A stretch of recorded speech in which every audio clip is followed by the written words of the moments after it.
India TV 9 news Maharashtra की आम्ही गेल्या 1.5 वर्षापासून समाधानदार आपण जे संयुक्तिक प्रयत्न केले या जिल्ह्यामध्ये भारतीय जनता पक्ष वाढवण्याचा, ताकद देण्याचं, निवडणूक करण्याचं जे काम आपण केलं त्याच्यामध्ये आलेलं प्रचंड यश, लोकांचा विश्वास आणि अगदी वैचारिक मतभेद असलं तरी सुद्धा विकासाच्या मुद्द्यावर आम्ही सगळ्यांच्या पाठीशी उभं राहिलो. आदरणीय देवेंद्रजींच्या नेतृत्वावर सगळ्यांचा विश्वास आहे आणि त्या नेतृत्वाकडे बघून आज अख्खा जिल्हा भारतीय जनता पक्षामध्ये झाला आहे. त्यामुळे आता पलीकडे दादा बार्शीतला विषय आहे. बार्शीत तर सगळ्यात सत्ता जिल्हा परिषदेत, पंचायत समितीत खातच उघडलं नाही कोणाचं. 18च्या 18 सीट आमच्या राजाभाऊच्या आहेत. बार्शी महानगरपालिका राजाभाऊची आहे. तिथं काही नगरसेवक आहेत विरोधात, एवढाच विषय आहे, बाकी काहीच विषय नाही. आणि एक नगरपालिका दुधनीची ती आमच्या सहकारी पक्षाची आहे, ती मेत्रे साहेबांची आहे. अन्यथा मतदानच कुठं नाही. त्यामुळं असा विषय आहे. अधिकचं मी बोलणार नाही, पण एवढंच सांगेल की इथले बाबाराजे आपण आहे, आपल्यासोबत 2 देशमुख इथं आहेत. 2 देशमुख इथं आहेत. पलीकडं आमचे रामभाऊ आहेत, ते तर सातत्याने लढाई करतात, ताकद आहे. आपल्या सगळ्यांच्या पाठीशी ही सगळी टीम उभी आहे. म्हणजे BY राऊतांच्या पासून पलीकडं सुळांच्या पासून ही सगळी टीम, माने साहेब इकडे आहेत, ही सगळी टीम आता समोर आहे. पण आता हे जनरल मतदान नाही, लक्षात ठेवा. हे मतदान जनरल नाही की आम्ही कुठं भाषण केलं मतं पडली, असलं काही विषय नाही. इथं निवडून आलेल्या लोकप्रतिनिधींचं मतदान आहे.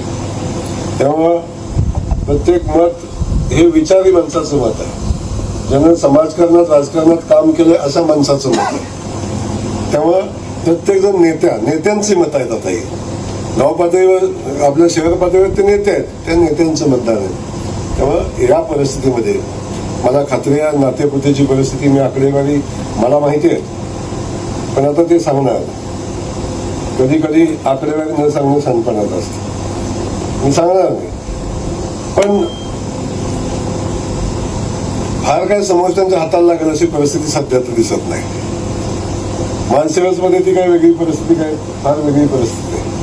त्यामुळे मी खात्रीने सांगतो, मानसेवस, नातेपुते ह्या दोन्ही नगरपालिका, म्हाळुंग नगरपालिका, या तिन्ही नगरपालिकेमध्ये हाताच्या बोटावर मोजण्या एवढीच मतं गेली तर जातील, अन्यथा जाण्यासारखी परिस्थिती नाही. एवढा विषय राहता राहिला अकलूजचा विषय.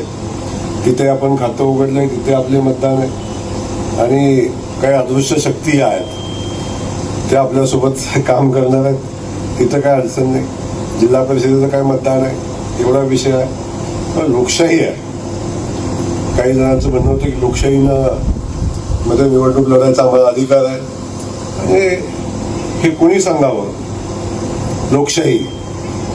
आता हे बी ह्याला काही मापदंड आहे. लोकशाहीच्या भाषा कोणी करायला हरकत नाही.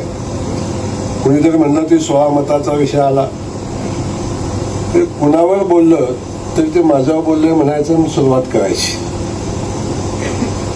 काय आता कोण बोलत पण नाही. आता म्हणजे बोलण्या एवढा सुद्धा उपद्रव मूल्य राहिलेलं नाही. तर कुणावर तरी बोललेलं घ्यायचं म्हणाल, माझे 16पासून सुरुवात झाली. 16पासून करा, 6पासून करा, नाही तर 700पासून करा, आम्हाला काही देणे घेणं नाही. आता एवढंच सांगतो, उलटी गिनती चालू झालेली आहे. अधिकचं बोलणार नाही, पण माझे आपल्या सगळ्या लोकांना सांगणं आहे, माझ्या सगळ्या सहकारी बंधूंना सांगणं आहे. आता आपल्या सगळ्यांना विनंती आहे, रामभाऊजी आपल्याला विनंती आहे, आता आपण सगळ्यांनी ताकदीनं, गाफील न राहता, संख्या मोठी आहे म्हणून कुठल्याही विरोधकाला कमी समजू नका. ते बिनीचे खेळाडू आहेत. अगदी सहज, अगदी तुम्ही म्हणायचं काही कारण नाही.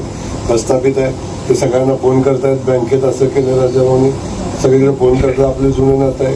कुठेतरी म्हणतात ते गोरेच्या ताब्यात जिल्हा देता का, अजून काहीतरी म्हणतात. समाधान तुमच्या आमदार की मला देणार आहे का तुम्ही? मला इथे इकडे काय मी पद घ्यायला आलो नाही, माझा काही संबंधच नाही. मी पोस्टमन आहे. या जिल्ह्यातल्या नेत्यांच्या, जनतेच्या मधला, सरकारमध्ये मुख्यमंत्र्यांच्या मधला मी पोस्टमन आहे. इथलं तुमचं जे मत आहे ते पोस्टात टाकता तुम्ही माझ्या, मी देवेंद्रजींच्या जवळ पोहोचवतो. ह्याच्या पलीकडचा माझा रोल काही नाही. फक्त तो रोल मी इमानदारीने करतो, एवढाच विषय आहे. आणि तिथून आलेल्या सूचनाचं तंतोतंत पालन करतो. तिकडून ज्या सूचना मिळतात त्याचे तंतोतंत पालन करतो. मग कुणाचा कार्यक्रम करायच्या सूचना असतील, नाही तर कुणाला कार्यक्रमाला लावायच्या सूचना असतील, त्या सगळ्या सूचनांचे तंतोतंत पालन करतो, काही अडचण नाही. मग या सगळ्या विषयात मी आपल्याला एवढंच सांगेन की आपण सगळे मिळून ताकदीनं काम करूया.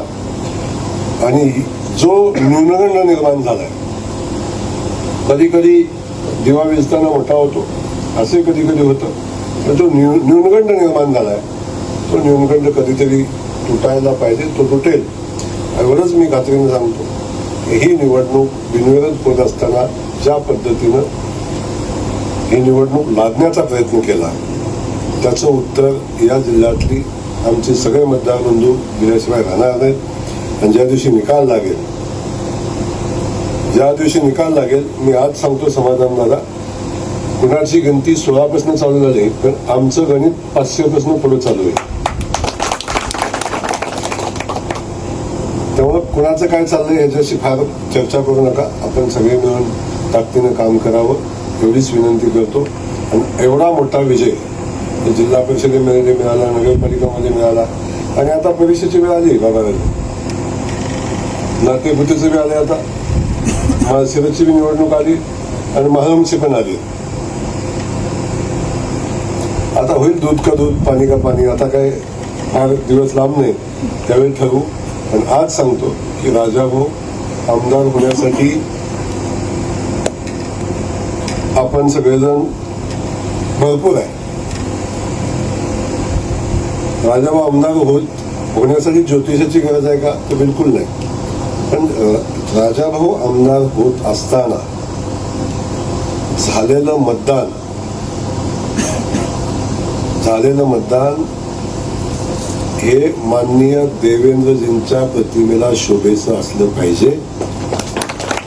ज्या देवेंद्रजींनी संपलेली कुटुंब उभी करण्याचं काम केलं, त्या कुटुंबाने देवेंद्रजींच्या सोबत केलेली बेईमानी, त्यांनी टाकलेल्या शब्दाला, त्यांनी केलेल्या शब्दाची केलेली अवमानना, याचा बदला घेतल्याशिवाय राहणार नाही. अशा पद्धतीचं मतदान आपल्या सगळ्यांना करायचंय. म्हणून आपल्या सगळ्यांना माझी विनंती आहे, गाफील जाऊ नका, आमचं सगळंच आहे म्हणू नका, आकडेवारीवर जाऊ नका. एक एक मत महत्वाचं आहे, एक एक मत जोडा. आणि तुम्हाला खरं सांगू, बाबाराजे आपल्यासोबत आहे ते आपल्याला मत देतीलच, पण जे आपल्यासोबत नाही त्यांची इच्छा आहे द्यायची आहे, तर आपण जाऊन मागायची गरज